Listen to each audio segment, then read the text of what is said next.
కర్మ కాదు ఫలితాన్ని ఇచ్చేది, కర్మ యొక్క ఫలితాన్ని పరమేశ్వరుడు ఇస్తాడు. అదే పరమేశ్వరుడు కర్మ ఫలితాన్ని తగ్గించేయగలడు, కర్మ ఫలితాన్ని పూర్తిగా తోసిరాజనగలడు. అందుకే ఆయన ఈశ్వరుడు అయ్యాడు. అటువంటి భగవంతుడు అందరికీ తండ్రి, సమస్త ప్రాణులకు తండ్రి. అందుకే మీరు జాగ్రత్తగా గమనిస్తే భూతప్రేత పిశాచములు కూడా ఎవరి చుట్టూ ఉంటాయి అంటే శంకరుడి చుట్టూనే ఉంటాయి.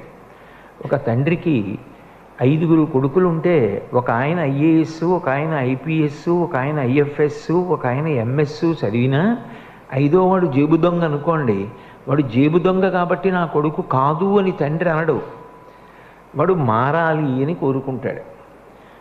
భగవంతుడు కూడా అంతే.